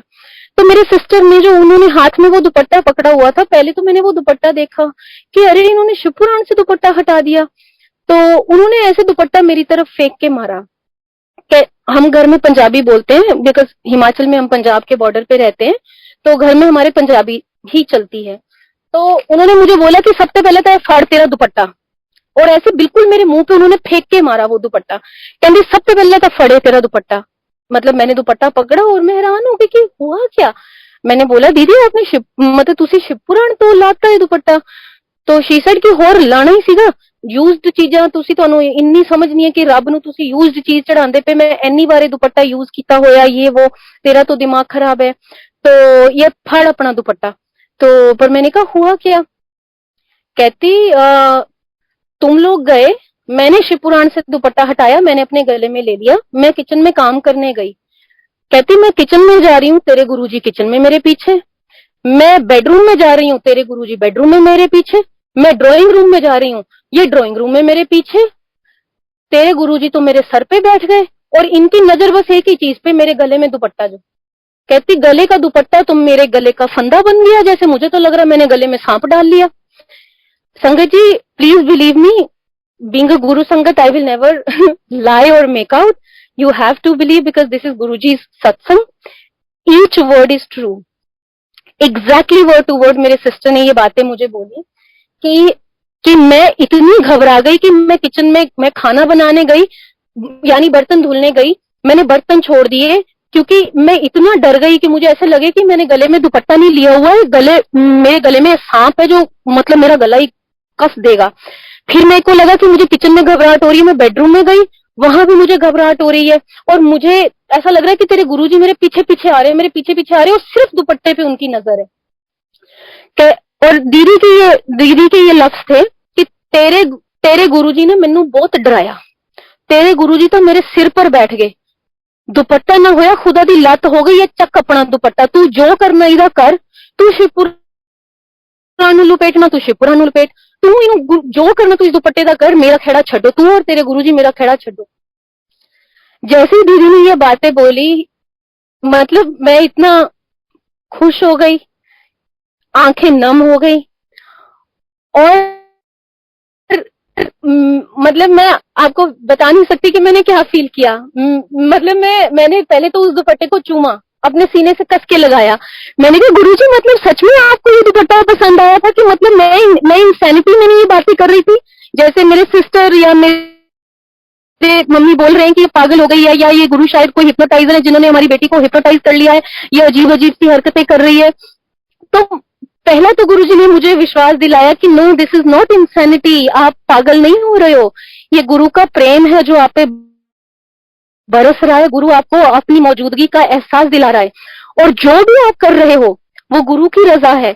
गुरु एक बार आपका हाथ पकड़ लेता है, आपको जो मन में भाव आ रहे हैं वो आपके गुरु के हुक्म में आ रहे हैं, गुरु की रजा में आ रहे हैं। क्योंकि मैं अभी भी 50-50% ऐसे डावाडोल रहती थी कि क्या मैं पागल तो नहीं, मतलब ऐसे बिहेव कर रही, क्या वाकई गुरुजी मुझसे करवा रहे हैं, तो कि कहीं मेरी मम्मी और दीदी ठीक तो नहीं बोल रहे कि मैं हिप्नोटाइज हो रही हूँ या कुछ ऐसा। वो हमेशा एक डबल माइंडेड सी स्टेज में मैं रहती थी कि मैं ठीक हूँ या जो मेरे आसपास के लोग हैं जो वो बोल रहे हैं वो ठीक है। तो सबसे पहले तो मतलब मैंने दुपट्टे को चूमा, अपने सीने से लगाया, मैं कहा गुरुजी वाकई आपको ये दुपट्टा सच में पसंद आया था, ये यानी मेरे मन का भ्रम नहीं था। तो मैंने बोला Guruji thank you so much, Guruji love you so much, Guruji आप आए हमारे घर में, आप इस फ्लैट में थे। The next question I asked my sister कि दीदी गुरुजी कैसे मतलब आपको ऐसे दीवारों में विजन दिखे या बिल्कुल हमारे जैसे आप और मैं और एक फिजिकल फॉर्म में हम चलते हैं। मैंने कहा ऐसे आपके पीछे पीछे किचन में आए या ड्राइंग रूम में आए या बेडरूम में आए। माय सिस्टर वाज बिल्कुल ही एक डिफरेंट वो थी, वो पता नहीं घबराई हुई थी, डरी हुई थी या जो। शी सेड मुझे तुमसे कोई बात नहीं करनी, मैंने तुम्हें दुपट्टा दे दिया, मेरा पीछा छोड़ो, और मुझे ये दुपट्टा अब चाहिए भी नहीं, ठीक है। तो मैंने दीदी को एक ही बात बोली, मैं कहा दीदी आप गलत फहमी में हो, मैंने कहा ये महादेव हैं, ये इस पूरे ब्रह्मांड के मालिक हैं, ये सिर्फ प्रेम करना जानते हैं। मैंने कहा ये कभी डरा नहीं सकते। आपने जो एक बात बोली ना कि तेरे गुरुजी ने मैनू बहुत डराया, ये तो मेरे सिर पर बैठ गए कि दुपट्टा नहीं होया खुदा दी लत हो गई, ये चक दुपट्टा है नॉल। मैंने कहा गुरुजी कभी डरा नहीं सकते, शायद आप गुरुजी को अभी जानते नहीं हो, गुरुजी सिर्फ प्रेम की भाषा अच्छा जानते हैं और प्रेम ही करना जानते हैं, तो उन्होंने आपको डराया नहीं, मुझे नहीं मालूम आपको क्या फील हुआ। मैंने कहा लेकिन गुरुजी हैं, गुरुजी हैं, गुरुजी हैं। तो तो मैंने ऑब्वियसली मेरे लिए वो मतलब गुरुजी का चोजन दुपट्टा बन गया, और मैंने वो दुपट्टा दोबारा शिव पुराण को लपेटा, और वो आज तक मेरी शिव पुराण को दुपट्टा लिपटा हुआ है। और मुझे कहीं ना कहीं मेरे मन में ये भाव आया, पता नहीं मेरे मन का भाव है, सही भी हो सकता है गलत भी हो सकता है, कि जब जब जब प्रभु मतलब आप पे रीझता है, या जब प्रभु आपसे प्रेम करता है, तो प्रभु सिर्फ आपसे प्रेम ही चाहता है इन रिटर्न। तो जब प्रभु आप पे रीझता है तो वो विधि विधानों से भी ऊपर उठ जाता है। वो आई थिंक प्रभु गुरुजी ये भी नहीं देखते कि ये यूज्ड है अनयूज्ड है, गुरुजी शायद उसमें सिर्फ आपका प्रेम देखते हैं, और वो प्रेम से उस यूज्ड चीज को भी एक्सेप्ट कर लेते हैं जो शायद आपने खुद ही पहन रखी है। मतलब ऐसा मेरे मन में भाव आया। अब उसी शिव पुराण के साथ, उसी दुपट्टे के साथ मुझे दोबारा अश्योरेंस कैसे हुई कि वो वाकई महादेव का खुद का चोजन दुपट्टा है और ब्लेस्ड दुपट्टा है। वो शिव पुराण को मैंने दुपट्टा लपेट लिया। 1 महीने की छुट्टी के बाद जब मैं थोड़ा इस पोजीशन में आ गई कि मैं दोबारा ऑफिस रिज्यूम कर सकती थी, तो मैं वापस दिल्ली आई। दिल्ली में हमने ऑब्वियसली मालवीय नगर का घर तो छोड़ चुके थे जहां मैं अपने हस्बैंड के साथ रहती थी, तो हमने द्वारका में एक बहुत छोटा सा फ्लैट अपने लिए फाइनल किया, और मैं और मेरा ब्रदर वहां शिफ्ट हुए। जब हम उस फ्लैट में शिफ्ट हुए तो मतलब सारा सामान हमारा कार्टन्स में पैक्ड था, तो एक ही चीज बाहर रहती थी हमेशा, वो थी मेरी शिव पुराण, और वो मेरे लैपटॉप के बैग में हमेशा रहती थी। तो जब हम मतलब फ्लैट में शिफ्ट हुए, ऑफिस से आए शाम को, तो मैंने और मेरे ब्रदर ने डिसाइड किया कि अब हम चाय बनाते हैं और गुरुजी को भोग लगाते हैं, और फिर धीरे धीरे अपना सामान अनपैक करेंगे। तो हम हमारे कार्टन में ना तो हमें सामान ज्यादा मिल रहा था, धूप बत्ती जोत जलाने के लिए सब कहाँ कहाँ पैक था, वी डिड नॉट नो। शिवपुराणी बाहर थी, हमने शिवपुराण एक टेबल पे रखी और एक कटोरी ली हमने, और कटोरी में जोत जला ली, क्योंकि जोत जलाने वाला वो हमें मिल नहीं रही थी जोतदानी। तो कटोरी में हमने जोत जलाई। जोत जलाने के बाद मैंने वो कटोरी उठा के शिवपुराण के ऊपर, यानी जिसमें दुपट्टा लिपटा हुआ था उसके ऊपर वो रख दी कटोरी। तो मेरे ब्रदर ने मुझे हालांकि टोका भी कि आप पागल हो, आप दुपट्टे के ऊपर रख रहे हो, दुपट्टा जल जाएगा, कटोरी गर्म हो जाएगी। तो मैंने अपने ब्रदर को बोला, मैंने कहा ये दुपट्टा नहीं जल सकता, ये डिवाइन दुपट्टा है, ये गुरु जी ने खुद चूज किया है, this is a blessed dupatta, तो ये नहीं जलेगा। तो my brother, as we say no, men take little time with their connection, या they are more prone to be in logics, they tend to have logics. तो मेरा ब्रदर बोला कि बिलीफ और लॉजिक में थोड़ा बैलेंस रख के चलना चाहिए। आप तो बिल्कुल ऐसे हो गए हो कि मतलब आप दिमाग अपना यूज ही नहीं करते हो। कोई भी सेंसिबल इंसान को पता है कि ये गरम कटोरी अगर इस दुपट्टे पे रखी जाएगी तो जोत जलती रहेगी, कटोरी गर्म होगी और दुपट्टा जल जाएगा। लेकिन जैसा कि हम गुरुजी को जानते हैं, गुरुजी को जब आपसे जो काम कराना है, गुरुजी आपकी मनोवृत्ति बदल के वो काम आपसे करवाएंगे ही करवाएंगे। अब मेरा वो दुपट्टा दिल के इतना करीब है, इतना अजीज है, और मतलब मैं गुरुजी से इतना प्रेम करती हूँ, जैसा मुझे लगता है मैं गुरुजी से बहुत प्रेम करती हूँ, तो मैं कभी भी उस दुपट्टे को नुकसान नहीं पहुंचाना चाहूंगी। लेकिन फिर भी गुरुजी ने ऐसी मेरी आंखों पे पट्टी बांधी कि मैंने अपने ब्रदर से बिल्कुल झगड़ के भी बोला कि नहीं, इसी दुपट्टे पे हमने ये जोत जलानी है और कटोरी यहीं रखनी है। हमने वो जोत मतलब कटोरी रखी दुपट्टे के ऊपर, जो जिसमें शिवपुराण लिपटा हुआ था, और हम किचन में गए, मैं और मेरा ब्रदर, चाय बनाने के लिए। अब हुआ क्या कि हमें लैंडलॉर्ड ने गैस सिलेंडर और रेगुलेटर और चूल्हा दिया हुआ था, मतलब as part of the contract वो सामान हमें उसने दिया हुआ था। तो हम जब गैस को जलाने की कोशिश कर रहे हैं तो गैस जल नहीं रही है, और जैसे ही हम रेगुलेटर को ऑन कर रहे हैं उसमें इतनी स्ट्रॉन्ग गैस लीक हो रही है, इतनी तेज आवाज में लीक हो रही है कि मतलब आप अपने कान बंद कर लो, मतलब इतनी तेज गैस लीक हो रही है। तो हम फिगर आउट ही नहीं कर पा रहे हैं कि ये क्या प्रॉब्लम है, ये क्यों नहीं चल रहा। और मेरा ब्रदर उसको पूरा फिक्स करने में लगा है कि कहाँ प्रॉब्लम है, क्या प्रॉब्लम है। रेगुलेटर ऑन कर रहा है तो इतनी तेज गैस लीक हो रही है कि मतलब आपके कान भी उस आवाज को झेल नहीं सकते, और मैं ऊपर उसको गैस को जलाने की कोशिश कर रही हूँ। वाइल मैं और मेरा ब्रदर वो एफर्ट्स लगा ही रहे थे कि समहाउ ये रेगुलेटर सिलेंडर फिक्स हो जाए हमारी, और समहाउ गैस ऑन हो जाए, पर गैस तो ऑन हुई नहीं। लेकिन सडनली हमें फ्लैट में से कुछ जलने की स्मेल आना शुरू हो गई। जैसे ही मैंने और मेरे ब्रदर ने स्मेल किया तो मेरा ब्रदर बोला कुछ जलने की स्मेल आ रही है। मैंने कहा हाँ जलने की स्मेल तो आ रही है। हम बाहर गए जहां हमने जोत जलाई थी, and as my brother had told me, वो दुपट्टा जल रहा था। और मैंने वो फटाफट से कपड़ा लेके गरम कटोरी हटाई और दुपट्टा जल रहा था। और मेरे ब्रदर ने बोला कि देखो और बोलो महादेव का डिवाइन दुपट्टा, ब्लेस्ड दुपट्टा। लॉजिक, दिमाग लगा के चलना चाहिए। ठीक है आप भगवान पे विश्वास करते हो, आप गुरु पे विश्वास करते हो, but that does not mean कि आप अपना दिमाग ही यूज मत करो। आप जल गया ना दुपट्टा। And I started crying. मैं रोने लग गई कि गुरुजी मतलब मैंने जानबूझ के आपका दुपट्टा जला दिया। तो मुझे ऐसा लगा, तब तक मुझे नहीं मालूम था कि कभी भी गुरुजी की दुनिया में कुछ अमंगल नहीं होता। गुरुजी कभी आपसे नाराज नहीं होते। गुरुजी जो भी करते हैं वो किसी रीजन से होता है। और स्पेशली अगर गुरुजी के कभी भी स्वरूप कभी डैमेज हो, स्वरूप टूटे, लॉकेट खो जाए, या किसी भी तरह की जो गुरुजी की आपको दी हुई ब्लेसिंग है उसको किसी भी तरह का कोई नुकसान पहुंचे, तो वो एक ब्लेसिंग होती है वो घटना आपके जीवन की, क्योंकि उसके जरिए गुरुजी आपका कोई कष्ट अपने ऊपर लेते हैं। ये ऐसा मैंने कोई सत्संग सुन नहीं रखा था, मेरे लिए तो सब वो नई चीजें थी। तो मैं रोने लग गई कि मुझसे कोई गलती हो गई है और गुरुजी मुझसे नाराज हो गए हैं, जिसकी वजह से ये दुपट्टा जल गया। और ये दुपट्टा जलना कोई अमंगल का संकेत है शायद। तो और मैं पूरी रात सो नहीं पाई, चाय तो बनी नहीं, हमने भी कुछ नहीं खाया because it was too late, हम वैसे ही सो गए। और मैं तो बहुत कष्ट में कि गुरुजी आपका दुपट्टा जल गया, गुरुजी आपका दुपट्टा जल गया, यानी मैंने कोई गलती करी है और आप मुझसे नाराज हैं, जिस वजह से मेरे से देखो मैंने जानबूझ के आपका दुपट्टा जला दिया। मेरे ब्रदर के कहने के बावजूद भी कि कटोरियां मत रखो, मैंने आपका दुपट्टा जला दिया। अगले दिन ऑफिस गए, पूरा दिन मेरे दिमाग में यही कष्ट चलता रहा कि मुझसे कोई गलती होगी, गुरुजी मुझसे नाराज हो गए। शाम को जब मैं और मेरा भाई घर आते हैं तो वो गैस हमसे फिक्स तो हो नहीं पाई। फाइनली हमने वो सब उठाया तामझाम और हम दुकान वाले के पास लेके गए और हमने उसको बोला कि भैया ये चल नहीं रही, हमने बहुत कोशिश करी, इसमें से बहुत तेज गैस लीक हो रही है और ये ऑन नहीं हो रही। उस भाई ने जैसे ही वो देखा रेगुलेटर की तरफ, तो उन्होंने हमने बोला कि आप इसको घर में जलाने की कोशिश कर रहे थे। तो हमने बोला हाँ जी, ये आपको किसने दिया है? हमने बोला जी हमारे लैंडलॉर्ड ने दिया है। तो कहते आप दोनों, मतलब एग्जैक्ट उनके ये वर्ड थे, आप दोनों पढ़े लिखे हो या अनपढ़ हो? तो मैं और मेरा भाई एक दूसरे को देख रहे हैं कि मतलब ये तो बहुत ही ह्यूमिलेटिंग, ऐसे इंसल्टिंग वे में हमें बोल रहा है कि पढ़े लिखे हो या अनपढ़ हो। तो हमने बोला जी पढ़े लिखे हैं। कहते आपको नहीं पता कि ये बड़ी बड़ी भट्टियों का रेगुलेटर है जो आप अपने डोमेस्टिक सिलेंडर में लगा के घूम रहे हो? क्या आपको इतनी अक्ल नहीं है? और सबसे बड़ी हैरानी की बात तो है कि आप इसे ऑन कर रहे हो, घर में जलाने की भी कोशिश कर रहे हो।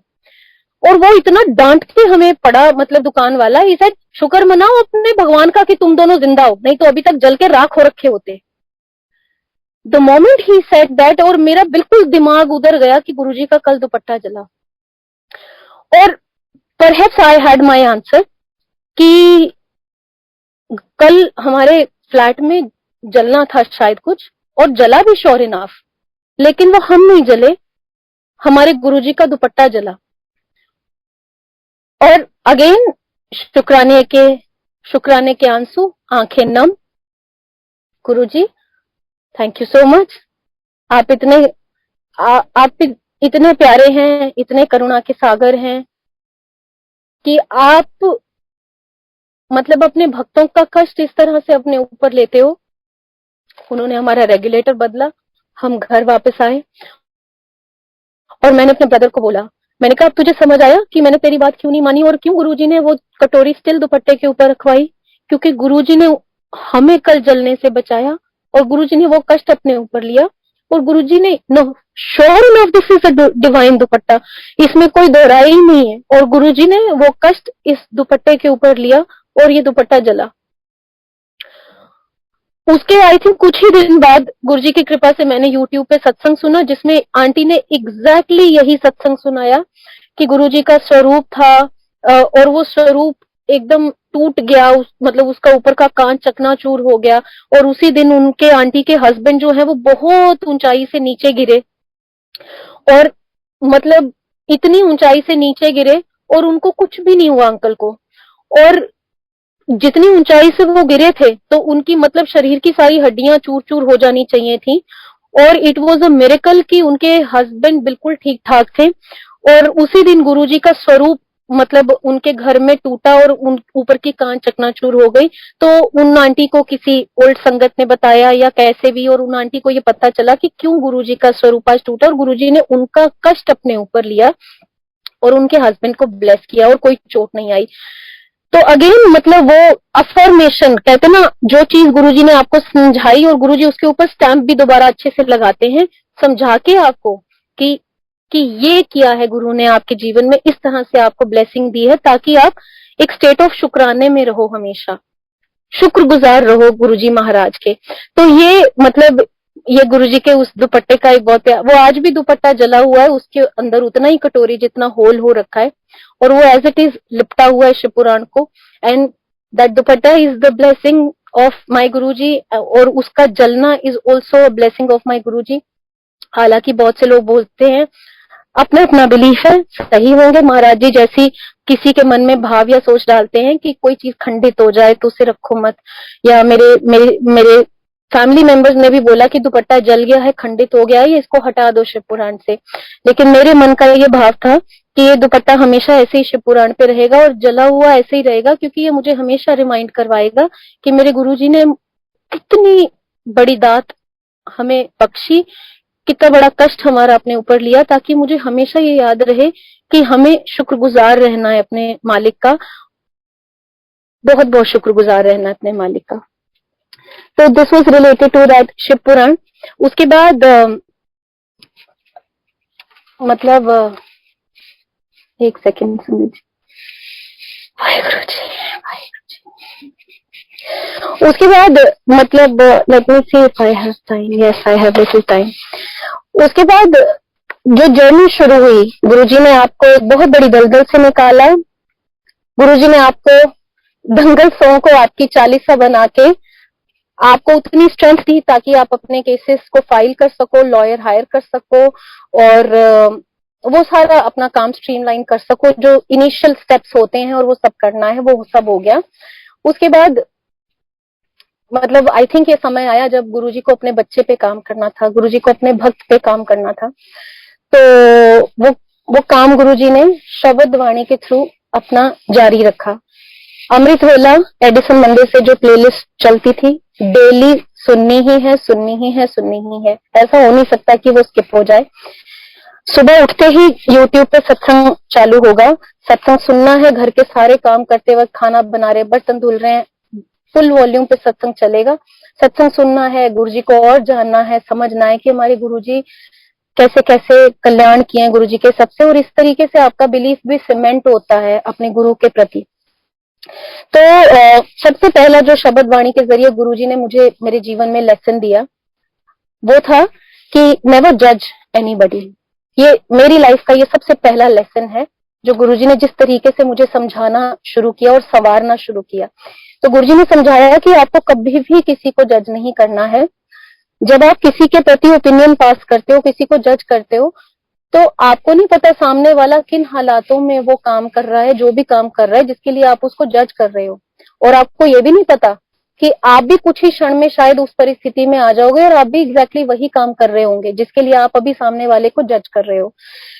तो गुरुजी ने शब्द वाणी में जो पहला पाठ मतलब पढ़ाना मुझे शुरू किया वो था जपजी साहब का पाठ, जो कि मतलब till the 33 years of age of my life मुझे जपजी नाम का कोई लफ्ज है या जपजी साहब नाम का कोई पाठ है मुझे नहीं मालूम था। एक टिपिकल हिंदू फैमिली से मैं बिलोंग करती हूँ जिसमें हरे कृष्णा, हरे राम, श्री राम, राधे राधे, हरे कृष्णा, जय माता दी, इन चीजों से अलावा हमने कभी भी भगवान को और किसी रूप में जाना नहीं। कभी हम गुरुद्वारे नहीं गए, कभी हमारे मुख से सतनाम वाहे गुरु नहीं निकला, कभी धन धन गुरु नानक देव नहीं निकला। लेकिन जब गुरुजी ने आपको खुद से जोड़ना है और वाणी के जरिए आपका कल्याण करना है, आपका बर्तन साफ करना है, तो गुरुजी के अपने जरिए हैं। गुरुजी ने कैसे वो आपसे पाठ करवाना शुरू करना आपको खुद भी नहीं पता चलेगा। सडनली मेरे फोन में एक ऑडियो फाइल आती है किसी संगत से, मुझे ये भी नहीं मालूम कौन संगत है, एक ग्रुप में नंबर एडेड था, पर गुरुजी ने जो जो आप तक पहुंचाना है पहुंचा देना है। मेरे फोन में एक ऑडियो फाइल आती है और मैं उसको प्ले करती हूँ और उसमें ये एक पाठ शुरू हो जाता है, एक ओंकार सतनाम मैं सुनती हूँ। मुझे शब्द वाणी गुरुजी की कृपा से बहुत रुचि आने लग गई थी शब्द वाणी में। तो उसमें ये जपजी साहब, ये पाठ जपजी साहब का चल रहा था, जो कि मुझे नहीं मालूम था कि ये जपजी साहब का पाठ है, बट पाठ चल रहा है, मैं सुन रही हूँ, मुझे अच्छा लग रहा है।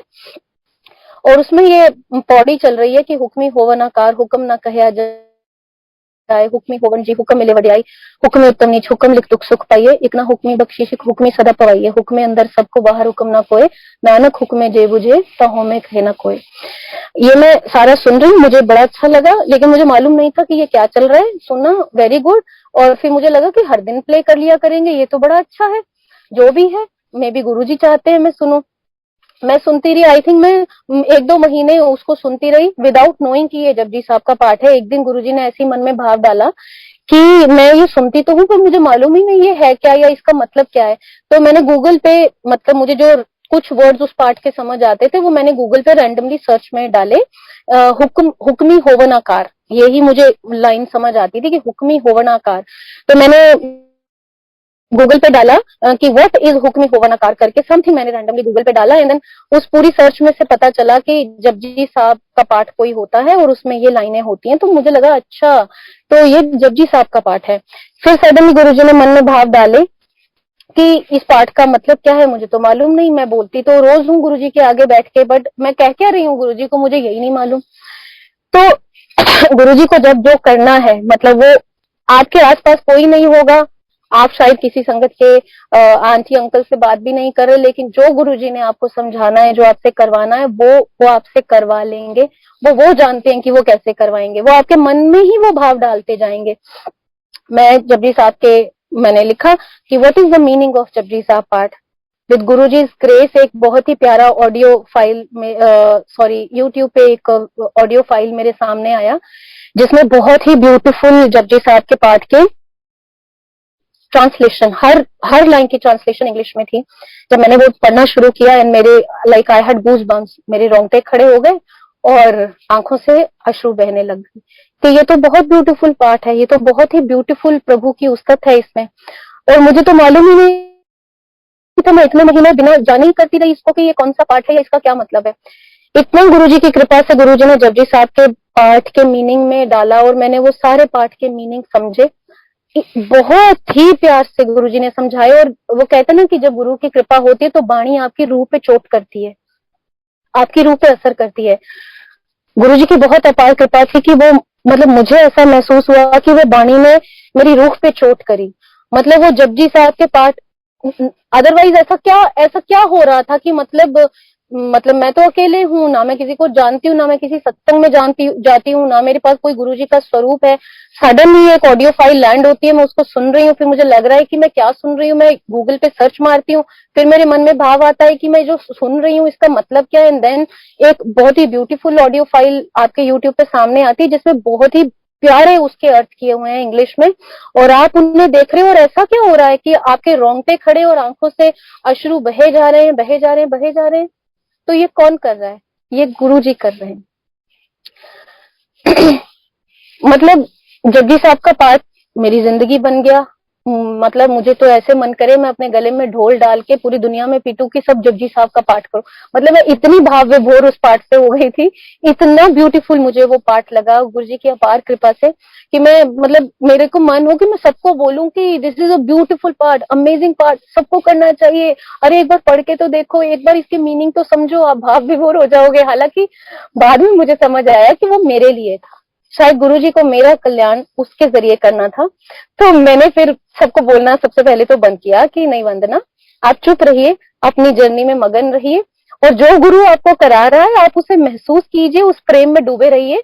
बट ऐसे सबको फोर्स मत कीजिए कि ये पाठ करो वो पाठ करो। And I stop doing that thing कि जो जिसके लिए बेहतर होगा गुरुजी उन तक पहुंचाएंगे वो सारी चीजें। आपको टेंशन लेने की जरूरत नहीं है, आप अपने और गुरुजी पे फोकस करो। बाकियों से गुरुजी सब संगत के साथ उनका एक इंडिविजुअल कनेक्शन है, वो सब पे फोकस कर रहे हैं। तो जब जी साथ के पाठ की जो पहली पौड़ी है, हुक्म हो न कर हुक्म न किया जाए, मतलब that pauri had a great impact on my soul, जिसमें मुझे ये गुरुजी ने समझाया कि जो भी इस ब्रह्मांड में हो रहा है वो गुरुजी के हुक्म में हो रहा है। इस पाठ की एक लाइन है, इकना हुक्मी बख्शीश हुक्मी सदा पवाइए, जिसका मतलब गुरुजी ने मुझे ये समझाया कि उसी के हुक्म में कुछ लोग जो है वो बख्शे जा रहे हैं, यानी जो प्रभु की राह पे हैं, प्रभु जिनको बख्श रहा है, अपनी राह दे रहा है, जो भजन सिमरन में है वो भी उसी के हुक्म में है। इकना इकना हुक्मी बख्शीश एक हुक्मी सदा पवाइए, जो भटक रहे हैं अभी, जो प्रभु की राह पे नहीं आ पाए हैं, वो भी उसी के हुक्म में है। तो आप ना तो इस बात का प्राउड कीजिए कि आप उसकी राह पे आ चुके हो, बिकॉज आप अपनी किसी उसकी वजह से नहीं आए हो, ये प्रभु की अपार कृपा आप पे हुई है। तो आप शुक्राने में रहिए हमेशा कि प्रभु तेरा लाख लाख शुक्र है कि तूने हमारा हाथ थाम लिया, और जो अभी प्रभु की राह पे नहीं है, यू डोंट हैव टू जज देम और पास एन ओपिनियन ऑन देम, वो भी उन प्रभु के हुक्म में ही है जो भटके हुए हैं। So the first and the foremost lesson Guruji gave me, that never ever जज anybody. The second most lesson जो गुरुजी ने मुझे शब्द वाणी के जरिए दिया, जो अमृत वेला प्लेलिस्ट गुरुजी के एडिसन मंदिर से चलती थी, वो ये थी कि ऑब्वियसली जब आपके जीवन में कुछ घटित होता है ना, तो आप कुछ लोगों को उसके लिए कसूरवार ठहरा देते हो। अब मेरे जीवन में I went through a very bad marriage, तो मुझे ऐसा लगता था कि मेरे साथ गलत हुआ, मतलब मेरे हस्बैंड ने मेरे साथ गलत किया या मेरे इन लॉज ने मेरे साथ गलत किया, तो मुझे ऐसा लगता था कि मेरे साथ ऐसा नहीं होना चाहिए था।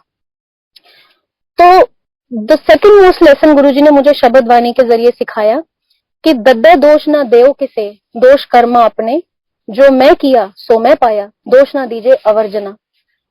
और ये भी ऐसा था कि मतलब एक दिन एक अमृत वेला की प्लेलिस्ट चली, मैं उसे सुन रही हूँ और सडनली आपको एक आपका नेक्स्ट लेसन गुरुजी की क्लास में मिल रहा है, और वो ऐसा कि वो 2 लाइनें रिंकू वीर जी ने बोली और वो सीधा आपके रूह पे चोट कर रही हैं जाके, और ऐसा जैसे आपके अंदर उतर गई लाइनें, और आपको एक बात फॉरएवर समझ आ गई।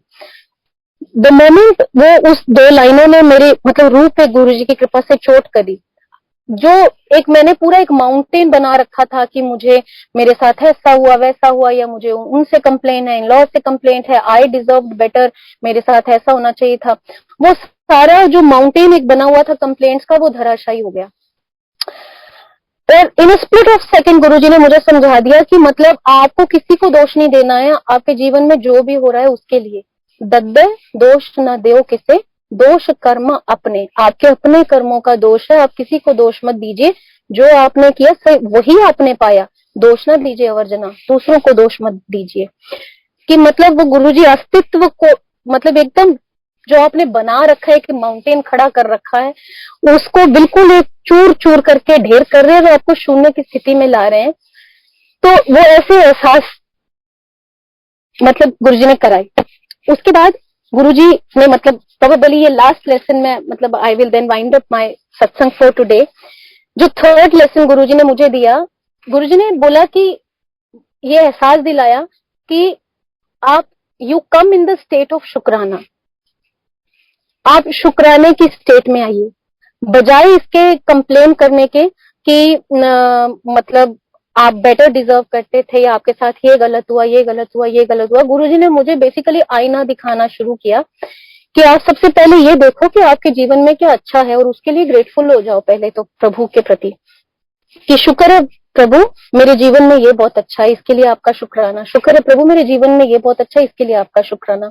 और वो गुरुजी ने किया कैसे, ऐसा नहीं होता कि मतलब जैसे मैं आपको बोलूं कि गुरुजी आपको स्टेट ऑफ शुक्राने में लेके आते हैं तो हर बात के लिए नहीं, हमें नहीं, मतलब एटलीस्ट मुझे तो शायद ऐसे समझ नहीं आता। गुरुजी बहुत प्यार से और बहुत सहजता से वो आपको सारी चीजें सिखाते हैं। तो गुरुजी ने मुझे वो चीज कैसे सिखाई,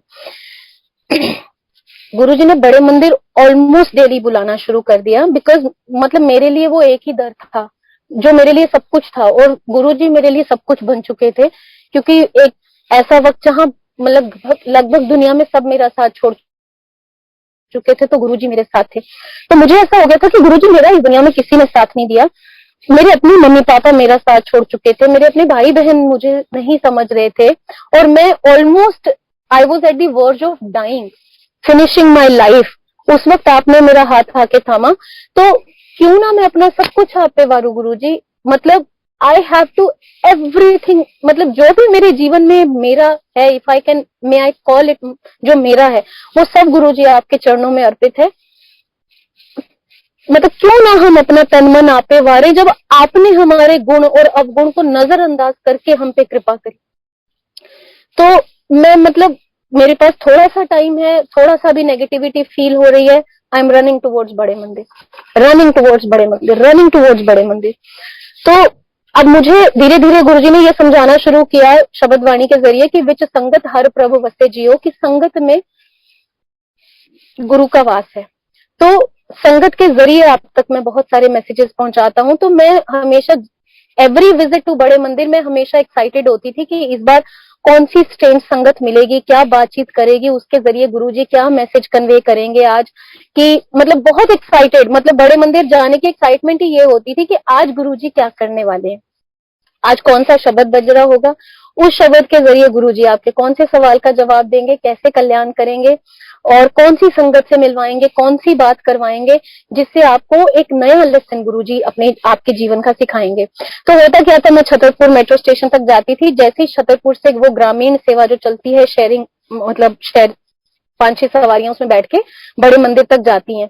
तो अब मैं आपको ये कह रही थी कि जो थर्ड लेसन गुरुजी ने मुझे, जो थर्ड कृपा मुझ पे करी, कि वो मुझे शुक्राने की स्टेट में लेके आए कि हर पल शुक्राना करो उन चीजों का जो जो चीजें गुरु ने आपको दी हैं, बजाय उन चीजों को देखने के जो जो गलत हुई हैं आपके जीवन में।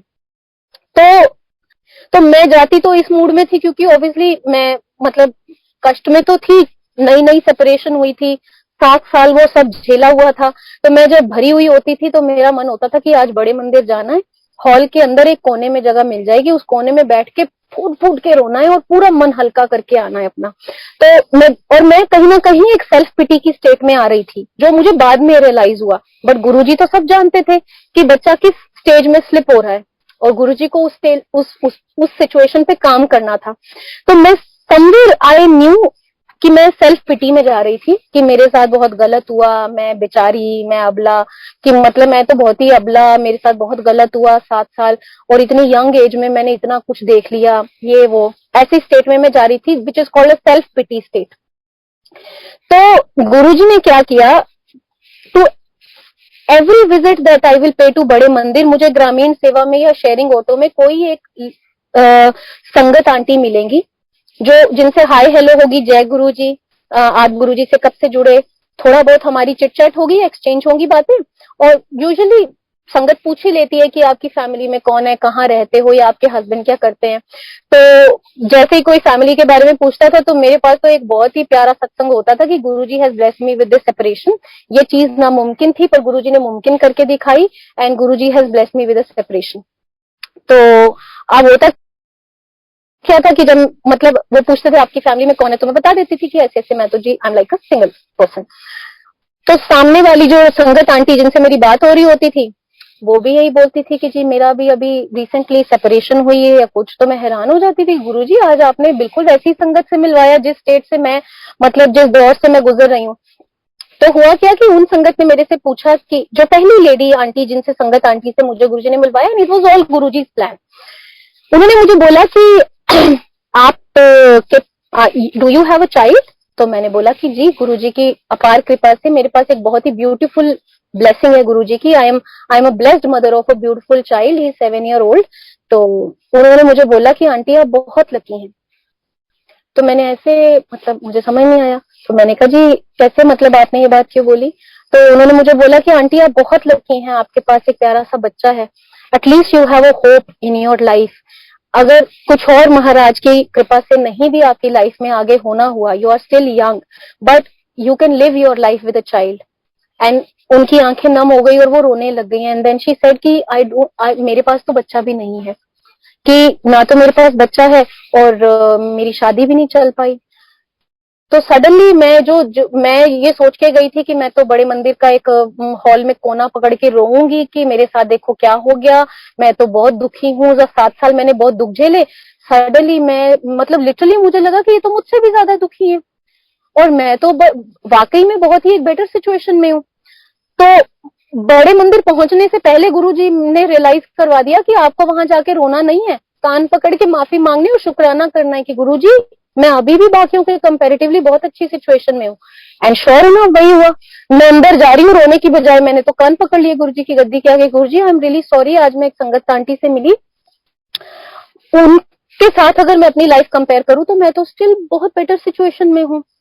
चलो अगले विजिट में मैं फिर बड़े मंदिर जाती हूँ और फिर से ग्रामीण सेवा में बैठती हूँ, तो मुझे फिर अगेन एक आंटी संगत की मिलती हैं, थोड़ी सी बातें होती हैं और वो अपने बारे में बताती हैं कि मैं तो मतलब डिवोर्स्ड हूँ।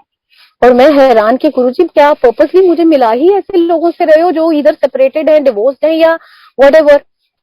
तो उन्होंने मुझसे पूछा कि आंटी आप जॉब करती हैं? तो मैंने कहा हाँ जी गुरुजी की बहुत कृपा है, मैं जॉब करती हूँ। कहाँ जॉब करती है? जी बैंक में जॉब करती हूँ। आपकी सैलरी इतनी तो होगी? मैंने बोला हाँ जी गुरुजी की कृपा से एक्स अमाउंट ऑफ सैलरी मेरी है। तो वो मुझे कहती है आंटी आप बहुत लकी हैं। I I really swear this was her line, aunty आप बहुत लकी हैं। तो मुझे लाइक समझ नहीं आया, मैंने कहा मतलब कैसे, आप क्यों बोल रही हैं बात? तो उन्होंने बोला कि आंटी आप बहुत लकी हैं, आप चलो आपकी सेपरेशन हो गई लेकिन आप पढ़ी लिखी हैं, आपने एमबीए किया है और आपके पास एक अच्छी नौकरी है, आप कम से कम अपनी फैमिली पे तो निर्भर नहीं है। आप लुक एट मी, मैं ज्यादा पढ़ लिख नहीं पाई क्योंकि हमारी फैमिली की सिचुएशन कुछ ऐसी थी कि मैंने सिर्फ 12th किया है और क्योंकि मैं कम पढ़ी लिखी हूँ तो मुझे अच्छी नौकरी भी नहीं मिल पा रही है। तो मतलब मैं अपने पेरेंट्स के साथ रहती हूँ और मैं पूरी तरह से उन पर डिपेंडेंट हूँ।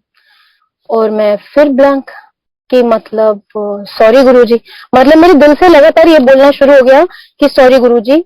और मैं बड़े मंदिर जाती, कान पकड़ती, गुरुजी को सॉरी बोलती और मैं बोल के आती कि गुरुजी मैं स्टिल बहुतों से बहुत बेटर सिचुएशन में हूँ। आज मैं एक आंटी से मिली जो पढ़ी लिखी भी कम है और जिनके पास जॉब भी अच्छी नहीं है और वो पूरी तरह से अपनी फैमिली पे डिपेंडेंट है। और हुआ क्या कि बजाय अपने दुखड़े बड़े मंदिर के हॉल में बैठ के रोने के, I started praying for those aunties. मैं कहा गुरुजी मैं तो बहुत अच्छी सिचुएशन में हूँ, आपका बहुत बहुत शुक्राना, आपकी बहुत कृपा है, प्लीज उन आंटी को ब्लेस कीजिए, उनको अच्छी नौकरी दिलवा दीजिए, मेरे कहने की जरूरत भी नहीं, आप अपने भक्तों का ध्यान रखते हो, आप रखोगे भी, but please bless that aunty. अगले विजिट में मैं एक आंटी से मिलती हूँ और अगेन मतलब और एट स्ट्रेच हो रहा है, ये ऐसा नहीं हो रहा कि 5 दिन बाद वो आंटी मिली। पहले विजिट में एक आंटी मिली, दूसरे विजिट में आंटी मिली, तीसरे विजिट में भी ग्रामीण सेवा में एक आंटी मिलती हैं जिनसे बातचीत होती है, जय गुरु जी, जय गुरु जी, आंटी आप कहाँ से हैं, आप कहाँ से, कब कब बड़े मंदिर आती हैं, कैसे गुरुजी से जुड़ी and all of that.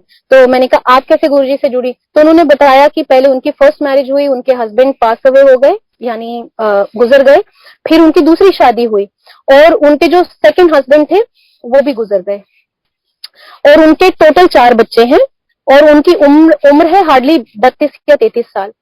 And I was like shock, मतलब लिटरली मैं शॉक में थी। और मैंने कहा आंटी आप जॉब करती हैं कि नहीं? मैं जॉब नहीं करती क्योंकि मैं कम पढ़ी लिखी हूँ।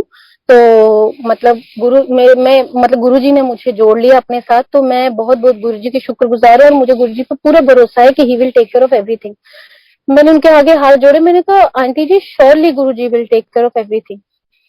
मैं बड़े मंदिर जा रही हूँ, मैं अगेन कान पकड़ रही हूँ कि गुरुजी मुझे तो लग रहा था कि मेरे दुख ही सबसे बड़े हैं, मैं तो बहुत दुखियारी हूँ, अबला हो गई हूँ, बेचारी हो गई हूँ, लेकिन मुझे तो मालूम ही नहीं था कि मैं तो स्टिल बहुतों से बहुत बेटर हूँ और मेरे से कहीं ज्यादा दुखी मतलब लोग हैं दुनिया में। और मैं फिर गुरुजी से बोली गुरुजी बहुत बहुत शुक्राना, मेरे पास एक अच्छी नौकरी है, आपने मुझे अच्छा पढ़ाया लिखाया, मेरे को सेल्फ डिपेंडेंट बनाया, मेरे पास एक बहुत प्यारा बच्चा है और मेरे पास आप हैं। तो प्लीज शीतल आंटी को ब्लेस कीजिए, वो बहुत परेशानियों में से गुजर रही हैं। तो गुरु जी ने मतलब कहने का मेरा ये भाव है। और फिर चौथे विजिट में गुरु जी ने मुझे एक अंकल से मिलवाया जो मतलब जा रहे थे घर और उन्होंने बोला आंटी आपको कहीं ड्रॉप करना है? तो मैंने बोला जी छतरपुर जाना है। तो उन्होंने मुझे छतरपुर तक ड्रॉप किया और उन्होंने बोला कि आंटी अपना सत्संग सुनाइए, कोई महाराज की क्या महिमा, कैसे आप जुड़े? तो मेरे पास तो एक ही सत्संग होता था कि महाराज जी ने मुझे सेपरेशन से ब्लेस किया है एंड उनकी बहुत अपार कृपा है दैट मैं उस जेल से निकल पाई या व्हाटएवर मैंने उनको सुनाया। तो मैं पूरा रास्ता बड़े मंदिर से छतरपुर तक उन्हें ये बातें सुना रही हूँ कि मैंने 7 साल मतलब वो सब झेला uncle, I can't tell you कि मैंने एक एक पल वो कैसे जिया है। तो दिस एंड दैट, वो चुपचाप मेरा सत्संग सुनते रहे और जब छतरपुर मेट्रो स्टेशन पे उन्होंने मुझे उतारा, उन्होंने एक ही बात बोली कि आंटी मैं आपका सत्संग सुन रहा था और मैं हैरान हो रहा था कि आपकी जर्नी बिल्कुल मेरे जैसी है, लेकिन आंटी आप बहुत लकी हैं। अगेन फोर्थ पर्सन ने भी यही बात बोली कि आंटी आप बहुत लकी हैं, आपने जो स्ट्रगल 7 साल किया है, मैंने वो स्ट्रगल 14 साल किया है। एंड ही सेड कि आफ्टर 14 इयर्स गुरुजी की कृपा से मैं उस दलदल से निकल पाया। तो आप बहुत लकी हैं कि गुरुजी ने बहुत जल्दी आपको निकाल लिया। मैंने अगेन हाथ जोड़ दिए, मन में मैं मतलब गुरुजी से फिर अपोलोजाइज कर रही हूँ कि गुरुजी मैं आज के बाद किसी चीज पे कंप्लेन नहीं करने वाली, बिकॉज मुझे ये बात समझ आ गई है कि मैं, आपने मुझे बहुत अच्छी सिचुएशन में रखा हुआ है और मुझसे कहीं ज्यादा दुखी लोग हैं और कहीं ज्यादा उनके वो टेनर दुख भोगने का, सफरिंग का रहा है। तो इस तरह से गुरुजी ने मतलब एक स्टेट ऑफ शुक्राने में मतलब अपनी संगत को लेके आते हैं। तो गुरुजी का बहुत बहुत बहुत शुक्राना।